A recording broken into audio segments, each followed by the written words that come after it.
Everybody, welcome back to another episode of the Damage Report. I'm John Arola. We've got a gigantic show for you. We're going to be starting off in just a little bit talking about multiple allegations of inappropriate behavior coming in at former Vice President Joe Biden, as well as just a little bit of the polling. It's still early to be talking about polls, but I did notice one interesting thing that I want to break down on that.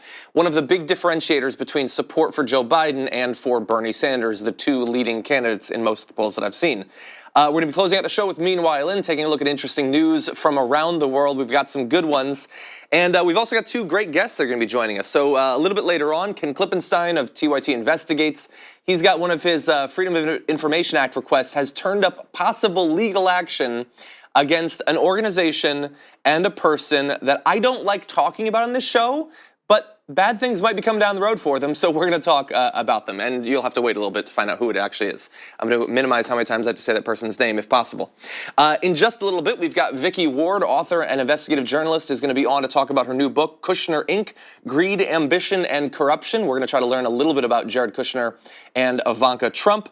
And in the middle of the show, Tucker Carlson has been on a tear recently on the Green New Deal, Chris Hayes, and Alexandria Ocasio-Cortez, and so we're going to be talking about that. And if we have time, Jeanine Pirro is auditioning for the stand-in conservative newscaster in some future Purge movie, and so we're going to show you her audition tape a little bit later on if there's time.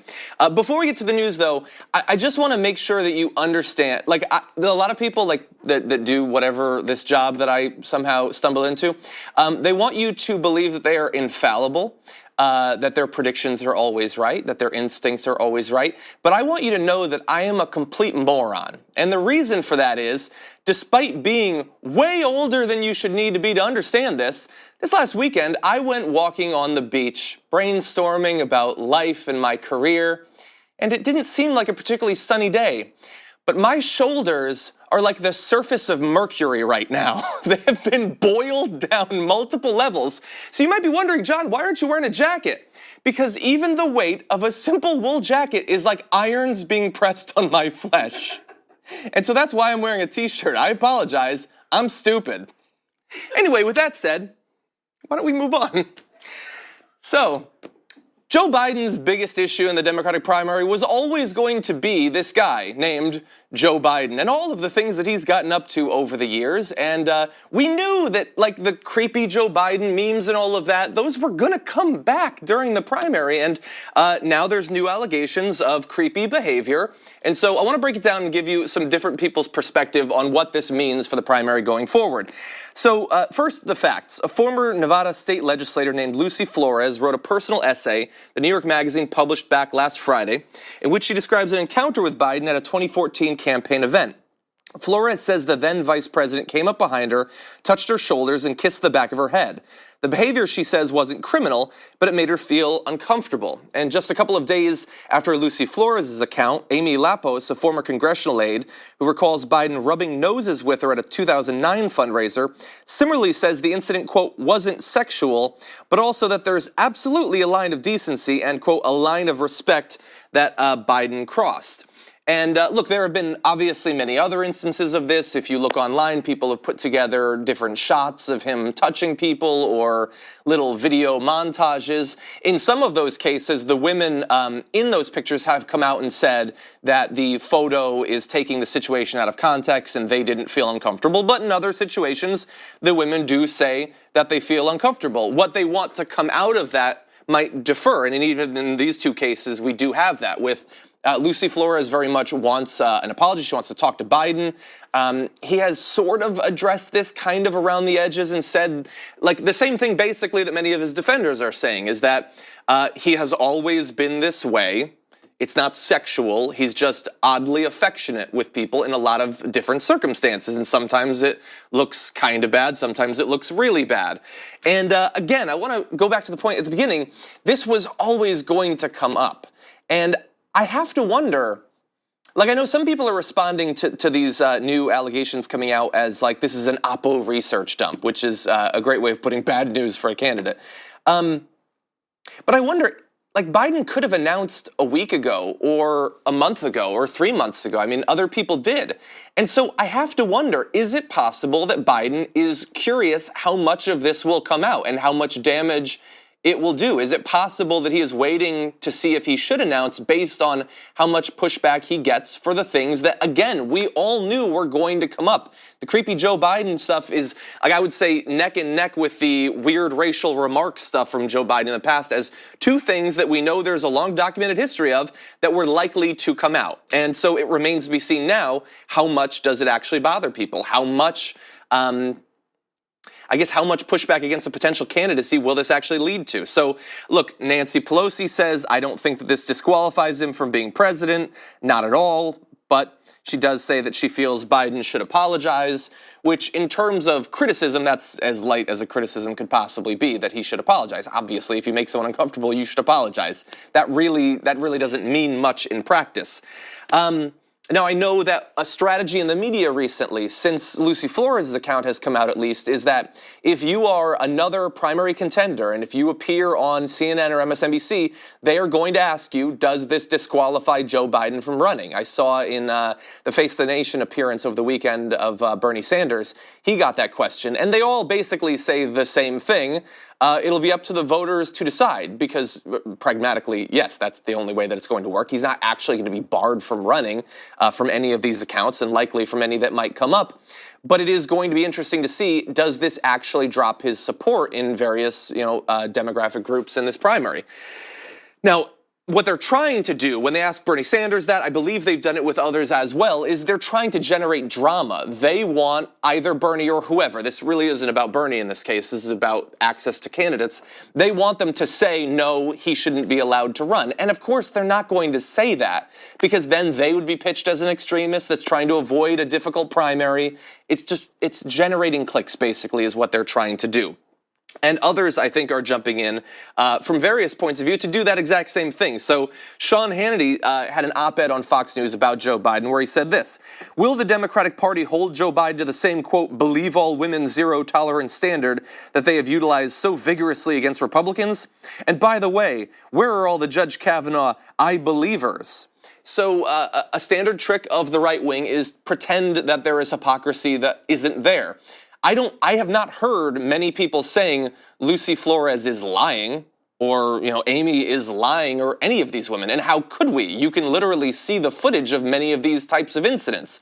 The question is, what should be done based on it? And so, look, does Joe Biden have a chance in the primary? I think that this could actually hurt him quite significantly. And if a person feels like whether he thinks what he was doing all of these times was sexual or not, I don't like it, who am I to tell that person that they're wrong?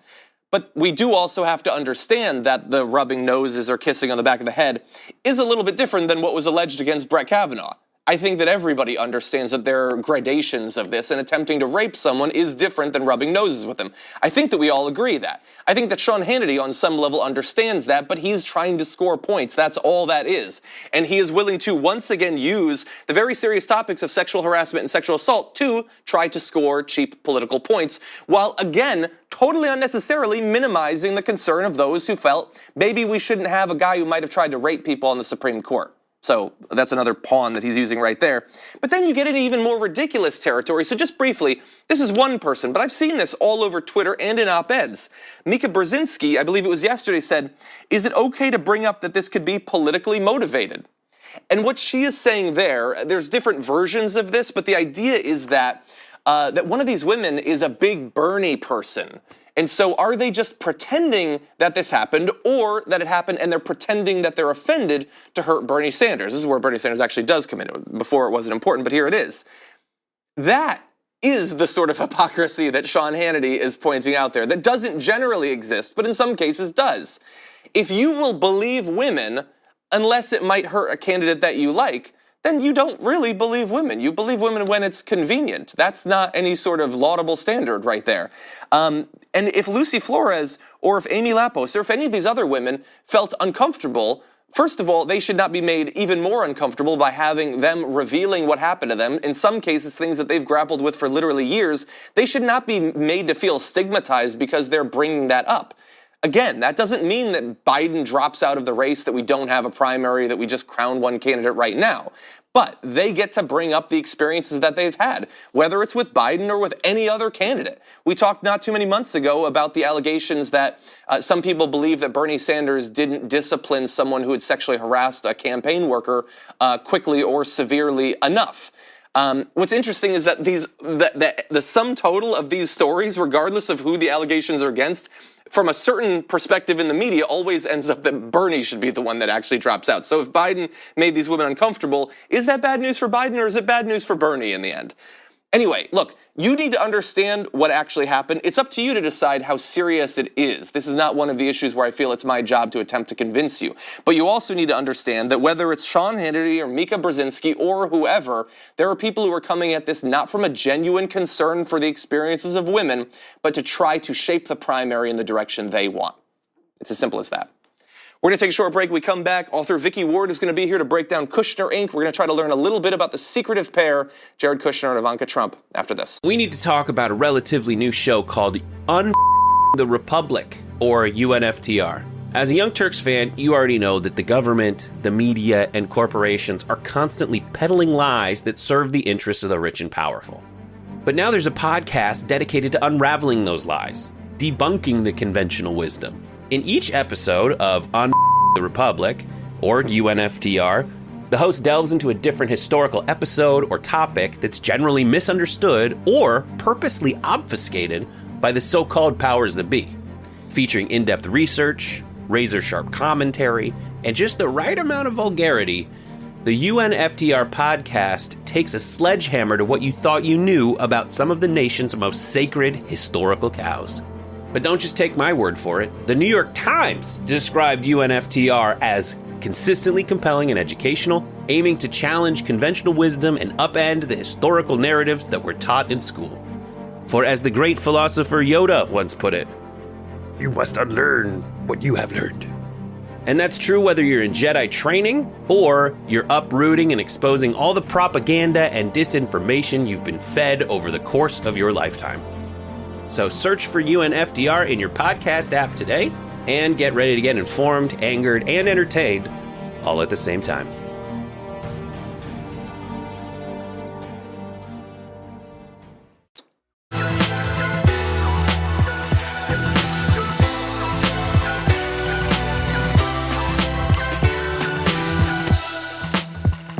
More than 2 years into the Trump presidency, we've gotten to know quite a bit about the cast of characters in the White House, but a few have remained very much in the shadows, and Jared Kushner and Ivanka Trump, I think, are two of the best examples of that.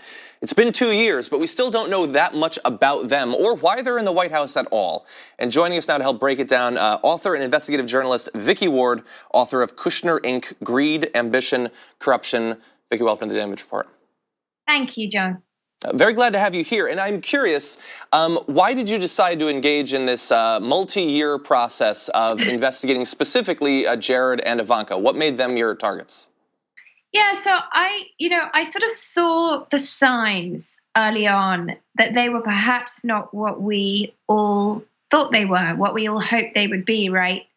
Or I think that a lot of people thought that they would be kind of a moral center, a moderating force on a president, known for his extreme character and his extreme policies. But, I knew a little bit about the world they came from. My last book was about the world of New York real estate, and I knew about the cultures that came from that is very disdainful of rules. And there were signs, when the moment that Ivanka flashed up her bangle, she remember during the transition, 60 Minutes interview. The next day, everyone was told they could buy a $10,000 bangle, and something about that really felt wrong. And although her brand apologized at the time, as someone in the transition later said to me, you can't unsee it.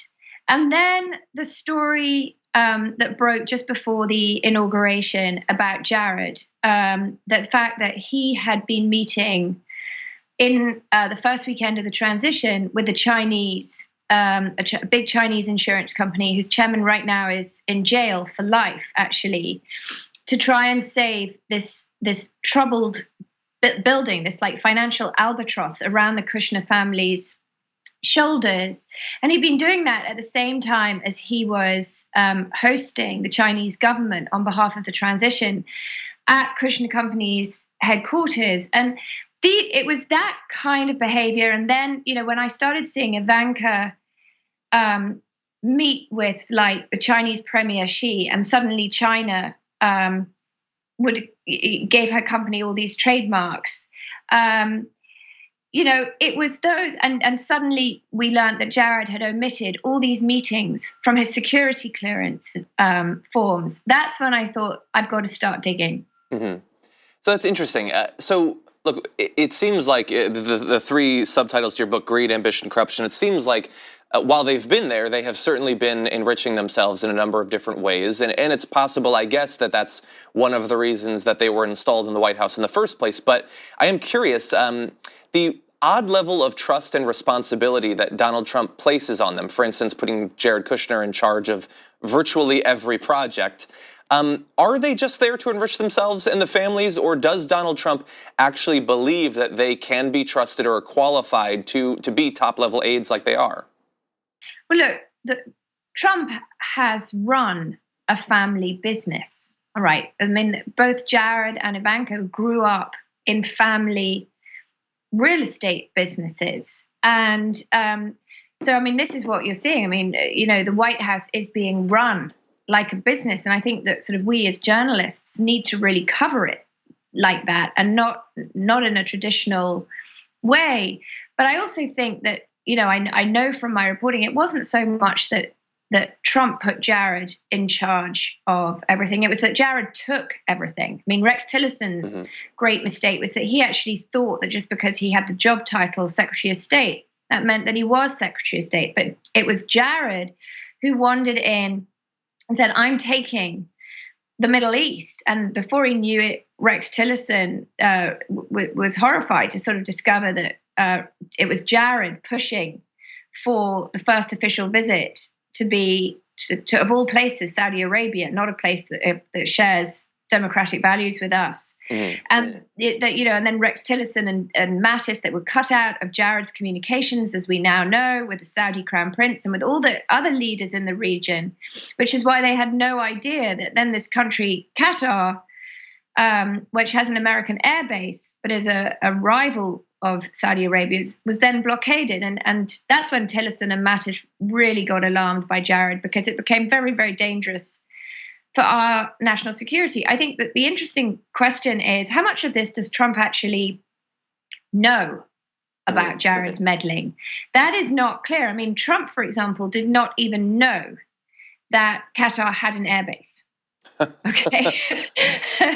Does he know that it's a country? Well, I mean, that, so, this is a problem. You have a lot of people who they're very arrogant and entitled because that's how they've been raised. And they don't, Jared Kushner was not someone who was in the weeds when he was running his family real estate business. And I think this is what you see, right? You see this culture of people who can't be bothered with the details. Trump not reading his intelligence briefings. Mm-hmm. And that's really dangerous. I agree. So, look, we've talked a little bit about the transition and how they sort of took these jobs onto themselves. But over the last 2 years, I've seen so many cycles of Trump loves and trusts them, Trump hates them, Trump wants them there, Trump tried to push them out. It's like, are eggs healthy for you? It just switches every 6 months or so. So I'm curious, you've talked with well over 100 people, I think, interviewing them. 220. 220. Yeah. So does he still trust and value them there, or are they just lingering there on their own for their own purposes? How influential do they remain in the White House?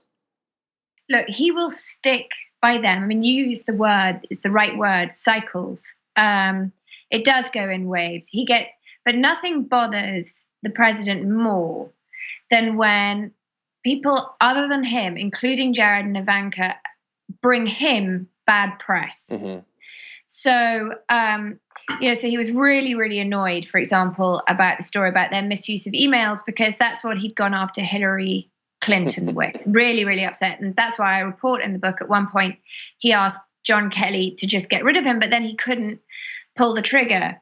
So, my guess is that right now they're safe. They will use executive privilege to try and dodge these questions about their security clearances. That's what I've been told, that all these documents were sent over to Robert Mueller for his investigation. So now they can claim that all the security clearance documentation is privileged. So until, and even if they then subpoena John Kelly, he could argue executive privilege. So, until they become a liability for Trump, he's going to stick with them. But if they become a liability, I think you'll see he won't hesitate. Okay, well, we will certainly be watching, and perhaps that will generate a sequel to your book. Vicky Ward, we want to thank you for joining us on the show today. The book is Kushner Inc., Greed, Ambition, Corruption, The Extraordinary Story of Jared Kushner and Ivanka Trump. Thank you for joining us. Thank you. We're going to take a short break here. When we come back, the Green New Deal getting talked about quite a bit on Fox News recently. Can you guess how they address the topic? We'll break that down after this. So there are a lot of ways that if you did not agree with the Green New Deal, if you didn't think that we need to do something serious about climate change, there's a lot of different ways that you could try to get that across. But many of them are as yet unexplored. The right seems to have two strategies. One is attacking the messengers. Two is lying about what's in the plan. And Tucker Carlson is a big fan of both of these strategies. And because last Friday, Chris Hayes had a town hall on the Green New Deal with Alexandria Ocasio-Cortez, as well as others, he's going to engage in some of this strategizing. So first, here's a screenshot from Tucker Carlson's recent show about that. Green New Deal, our only hope for survival. And if you just look at that, you might come away thinking, oh, he's going to seriously address this topic. And also, man, he really can't have a photo taken without a weird look on his face. But no, he's talking about Chris Hayes there, not about Chris Hayes' argumentation, but he wants to attack Chris Hayes specifically for like physical characteristics and his ideology in relation to women for some reason. Had nothing to do with the town hall, but this is what Tucker Carlson had to say. Chris Hayes is what every man would be if feminists ever achieved absolute power in this country. Apologetic, bespectacled, and deeply, deeply concerned about global warming and the patriarchal systems that cause it. Now that, accidentally, that's the deepest thing that Tucker Carlson has ever said, but not for any of the reasons he wanted it to be. The reason it's deep is because a lot of people looked at that and thought, I know that he's trying to insult him, but I don't think that he actually is. So first of all, apologetic. I don't know what in that town hall Chris Hayes was supposedly apologizing for. Maybe he's apologizing to future generations about our lack of action on climate change. I don't know. That seems warranted. He's bespectacled. Like if feminists get power, they're going to make us wear Warby Parkers? I don't understand what the criticism is. What are you talking about? And I love the idea that he's got a big audience. There's a lot of uniformly older white male people watching him laughing. Some of them are wearing spectacles and they're laughing. Yeah, he's not a man because he's not going through his day with worse vision than he needs to for some reason. And then also deeply, deeply concerned about global warming and the patriarchal systems that cause it. Now, that's the Tucker Carlson recipe right there. There's nothing about the patriarchal system that they were talking about right there. I think that's a perfectly valid thing to talk about and to think about, but that's not what Chris Hayes is talking about either on his show night after night or during that town hall either. But he is deeply concerned about global warming, and just being concerned about that to Tucker Carlson is both a joke and something that you would have to be being prompted by a woman to believe that. Makes absolutely no sense, but bear in mind, Tucker Carlson is the thinking man's conservative. Is any of that facts don't care about your feelings? Is any of that logic and like I'm just gonna make an argument, I'm gonna craft it, and it will be indisputable? No, it's just making fun of Chris Hayes because he wears glasses. I guess he could have gotten LASIK. He's got the money. Maybe he likes wearing glasses. I don't know. Why did you wear bow ties for years, Tucker? Nobody understands that. But you chose to brand yourself as a person who wears bow ties. It's perfectly fine. It works for some people. Bill Nye looks cool in them. It didn't work for you, and the only thing worse than you wearing them was that you were shamed on TV about wearing them, so you stopped wearing them. Dude, if you're gonna wear something, commit to it. Every time someone tells me, John, stop wearing mesh tank tops, I buy another mesh tank top. I'm not backing up at this point. That's what being a man is. But Tucker doesn't understand that. And here's the thing, Tucker has a very weird relationship with women and with masculinity. What you need to understand about Tucker is what you need to understand about virtually every man right of center in this country. At the base level, below all of their political values, political preferences, political policies, all of it is deep concern that someone will imply that they're not manly enough. That's all it is. That's why they're so obsessed with cucks and cucking and being cucked and all of that. They're really worried that someone is going to take their woman and imply that they're not a good man. And so that's why he continually lashes out in this way. You know what I think is manly? Not caring about what other people think about your manliness and defining it for yourself based on the values that you hold. But for him, no, it should be generated by people like Tucker Carlson, a guy who I don't want to go as low as he goes, but I will say that this is a guy who has never had a genuine conversation, never had an authentic relationship based on personality in his life. He is an heir. Every dollar he has is generated by his heir status, both the direct money that was handed to him by his family and also the jobs he got, not because he was qualified, but for decades because of the connections he had. That's why he's on TV right now. It's not to say that he doesn't have any skills. He does have a skill. He knows what white supremacists want to hear and he delivers it to them every single night on his program. That's his skill, and it's a very monetizable one in the modern day. But when it comes to women, which do you honestly prefer? Do you prefer a bespectacled Chris Hayes who talks about global warming and apparently got very good ratings for it? Or do you prefer a guy who says things like this? No, actually, men don't need to be more sensitive. You just need to be quiet and kind of do what you're told. Or maybe she seems extremely, I'm not going to say it, it's a British thing. It starts with a C. You know what he said. That's what he says. And he says, I love women, but they're extremely primitive. They're basic. They're not that hard to understand. Now, I know what you're thinking. Yes, that's an insult against women, but he doesn't seem to despise them as much as he despises Iraqis. That's true. But they're both in the category of bad types of people from his point of view. So, look, I think there's a reason that you never see women talking about how much they love Tucker Carlson. It's not designed for women. It's designed for people who look and act and think exactly like Tucker Carlson. But that hostility to women, that did also manifest in attacking Alexandria Ocasio-Cortez. So Chris Hayes has his town hall. AOC is there. She's, after all, the person pushing the Green New Deal. The actual architect of the policy was also there. And here's what he had to say about AOC. Again, Tucker Carlson has millions of people who watch his show every day. He has a big staff, production, and all of that. If anyone has the ability and resources to dissect the Green New Deal and take it down on the merits, Tucker Carlson could do that, hypothetically. Instead, this is what he gave to his audience. So it's official. Alexandria Ocasio-Cortez is a moron and nasty and more self-righteous than any televangelist who ever preached a sermon on cable access. She's not impressive, she's awful. So first of all, yes, I want to hear more about self-righteousness from Tucker Carlson, but she is awful and a moron and nasty. So you get a bit of that nasty woman thing that the right has been pushing for a couple of years.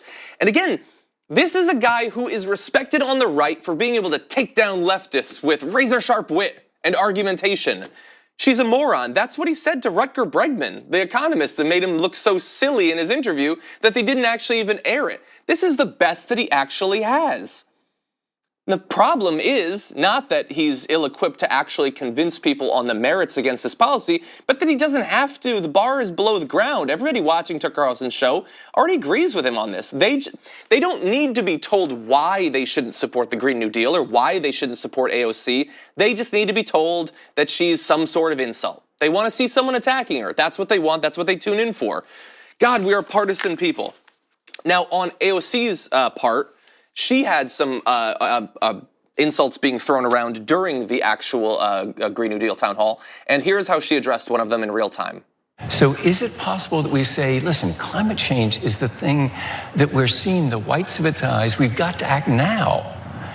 Can we come back maybe to universal basic income a little bit later?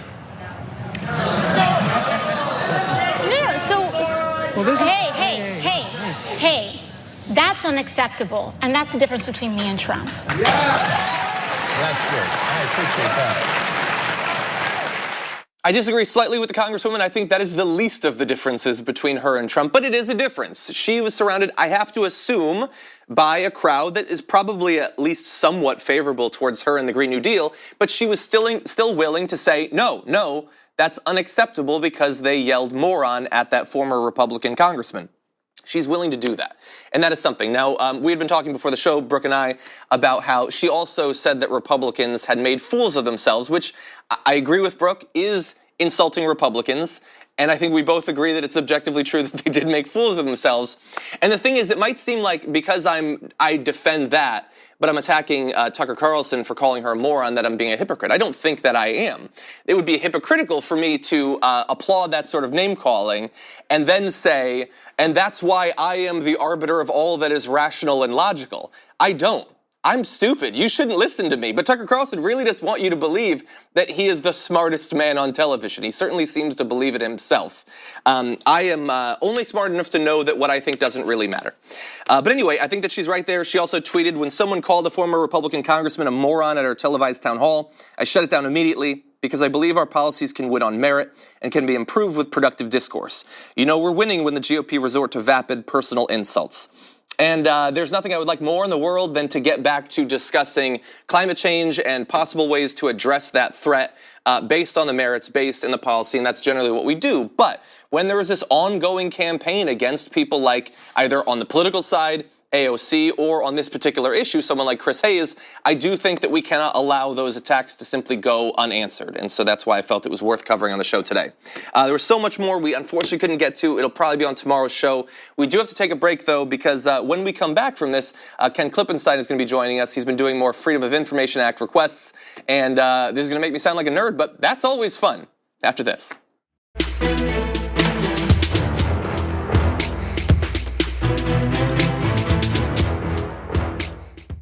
There are a few words that I don't like saying on this program. Recently, there was a British slang that starts with the letter C that I didn't want to say. Two others are Jacob and Wohl. And the only reason I'm saying them at all is because Ken Klippenstein is making me. Ken, welcome back to the show. Hey, thanks for having me. Sorry to make you say that word. Ken Klippenstein of TYT Investigates. So you have been doing more Freedom of Information Act requests, and the most recent one does have to do with the Jacob Wohl. So tell us about this. What's going on?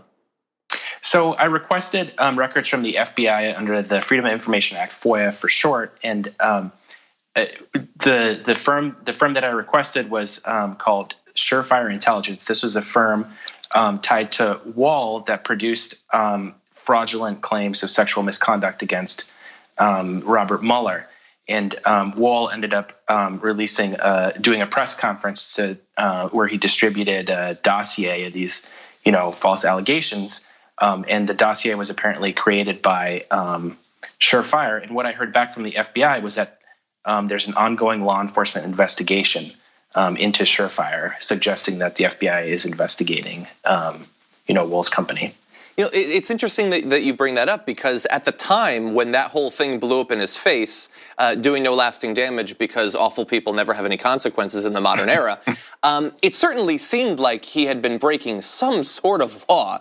And so there is a possibility that he could be facing some sort of legal action, although at present it sounds like we're not able to get any more information about that. Yeah, the FBI and law enforcement agencies generally tend to hold these things pretty close to the chest when they're conducting an investigation, because they don't want, it to be interrupted. People can, people might go into hiding. People might try to avoid interviews, things like that. But it does seem to suggest that there is one ongoing. And I think it's kind of an interesting case because we saw one just in Chicago with the Smollett case, very similar, alleged or, very similar allegations. Supposedly he fabricated claims against individuals that he had been attacked, and that's sort of kind of like a mirror, and it's kind of interesting that this African American individual became such a huge story, and then when Wohl did it, people like us sort of laughed about it, but I don't think it got anywhere near the same amount of ire that the Smollett case did.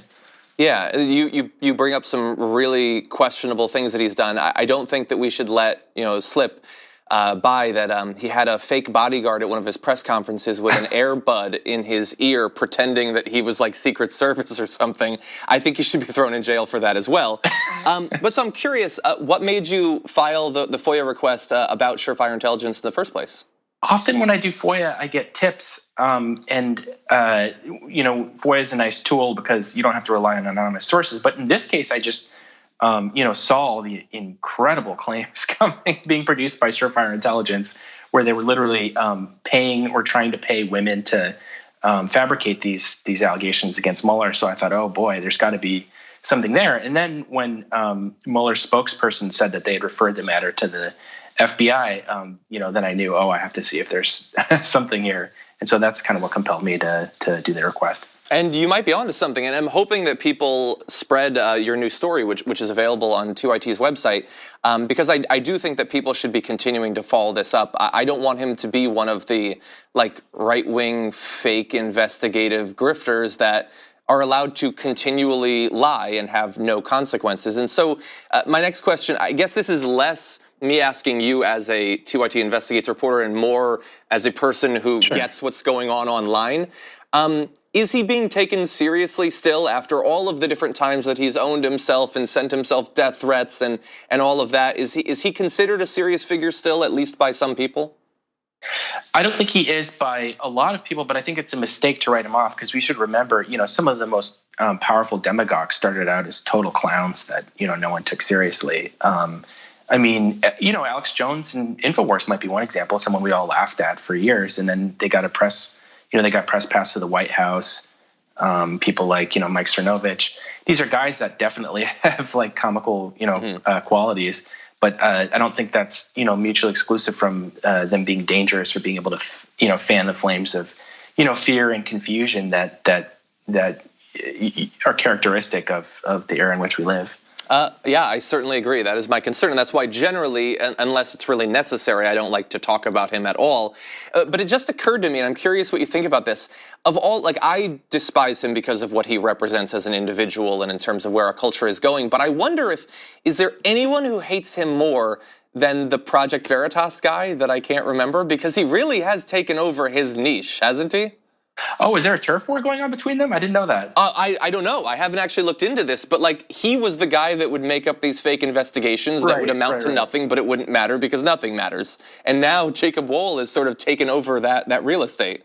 Yeah, I always thought that guy, I got to give James O'Keefe, I think his name is, credit for at least making me laugh at, how obvious his disguise, he sort of it was like Dana Carvey or something, like the master disguise. It was like a white supremacist idea of a black person, because he was always dressed up as a pimp with a cane and he was just supposed to be some random black. And I remember, do you remember when he went in the Acorn office, there's a black woman sitting there, she just obviously knows something is up, but is politely trying to hear him out. And he's like, oh, we got her. We infiltrated Acorn.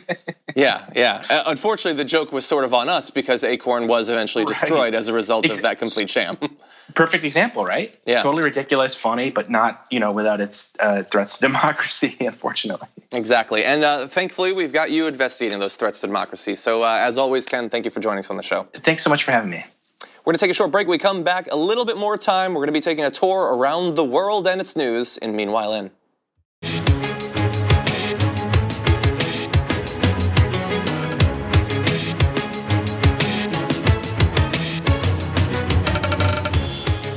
Now it's time to find out what's going on outside of the U.S. in Meanwhile In.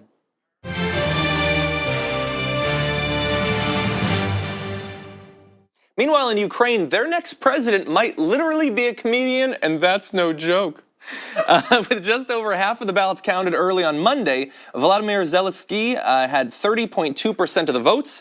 The incumbent president, Petro Poroshenko, was in a distant second place with 16.6%, followed by former Prime Minister Yulia Tymoshenko at 13%. And so this vote could see a comedy actor with no political experience move a step closer to becoming the country's next president. Very briefly, the substance, I don't have the time or the expertise to break down the various positions of all of the candidates, but despite the fact that this guy is a comedian and has no political experience, he seems far more reasonable on the issues than a number of the other candidates running in that race, including some who were just out and out far right, either white nationalists or state nationalists, or very problematic for a number of different reasons. This is not a done deal, but he seems preferable to some of the alternatives.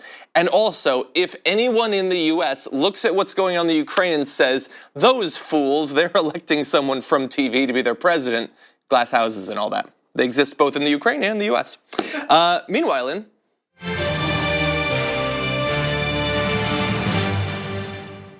Meanwhile, we may have to update our Mars B-roll because they're not just going to have rovers soon, they're going to have a helicopter too. which is bizarre but apparently true. So they're going to have both a new rover and a small little flying drone, and they want to test the capabilities of this new helicopter. So they had an engineering team behind the mission remove all of the nitrogen, oxygen, and other gases from inside a space simulator and injected it with carbon dioxide to, as close as they can, mimic the Martian atmosphere. They also try to do that with gravity too, and then they flew this drone around, which sounds like good science and a good time. That just sounds like fun. And so this next mission, Mars 2020, it's seeking to answer key questions about the habitability of Mars, not only in the past, but also in preparation for the arrival of human settlers. The ground-based rover is going to drill and collect rock and soil samples on Mars's surface, and then keep them in a cache for future retrieval.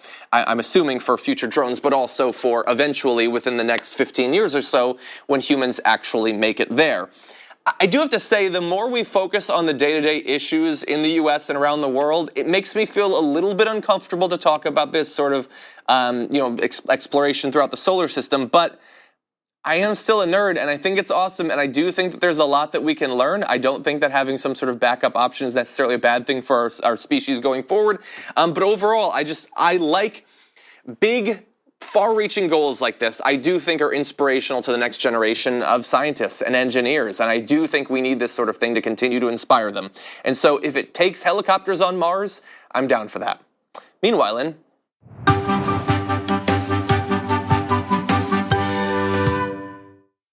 the oceans, for the second time in just 2 weeks, a dead whale has been found chock full of plastic, which is not how they are supposed to come. In the latest grisly discovery off the coast of Sardinia, Italy, late last week, there were roughly 49 pounds of plastic inside a female sperm whale, along with a dead fetus, which had potentially been killed before she was killed due to the contamination, and she was apparently the fetus was in a advanced state of decay at that point.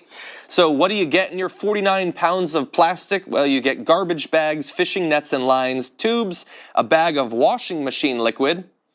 And so that's an issue when humans consume that stuff. Also really bad for the whales too. And this is not a surprise, it's not new, of course, it's happened a number of times, but when we continue to load the ocean up with more and more of our garbage, it is going to have more and more of an effect on the species that inhabit it. And so 49 pounds with this whale. The previous one about 2 weeks ago had 88 pounds. It is a gigantic problem that we in the US don't really pay attention to, but it is taken seriously in other places. I remember while I was doing my documentary series in the Arctic in a town in Norway, they had a massive sculpture, a life-size sculpture of a whale made entirely out of trash taken from the oceans. This is a serious issue, and we should take it seriously too. Meanwhile,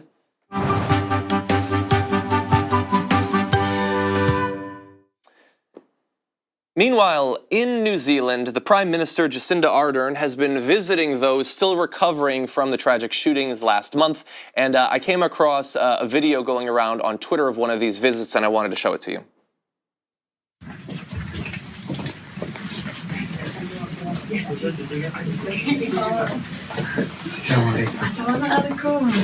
How are you, Madam Prime Minister? I'm well, thank you. I'm so sorry I can't share No, it's good that you warn me so that I don't create the problem. Thank you for your email. Thank you very much. Who wrote it for you? My president. Oh, good. Well, nice to meet you. And look, that is beautiful and inspirational, and I guess it shouldn't be. That's a prime minister doing what the leader of a country should do, but our standards are so warped in the US because of how cruel and inhuman our leader tends to be, that just seeing an authentic display of compassion and empathy from a politician, it stands out. And again, it should not, but it does. And so I'm glad that she's doing that. And I also have to note that in the US, if a prominent female politician had put on a hijab and gone into that room saying Assalamu alaikum, the traditional greeting, they would have been attacked for a week or longer on Fox News. She is just showing respect for the culture. And again, that's another thing that should not be controversial, and I want us to get back to a point where it is not, at least inside of the US. The rest of the world doing pretty well in a lot of different ways. Okay, thank you to everybody who's been watching the show. Great to have you here tomorrow. Jared Jackson is going to be joining us. We've got lots of great guests and great topics we're going to be talking about throughout the week, so I look forward to seeing you in future episodes. If you haven't already rated and reviewed the podcast, please do that on iTunes, and I will see you tomorrow morning.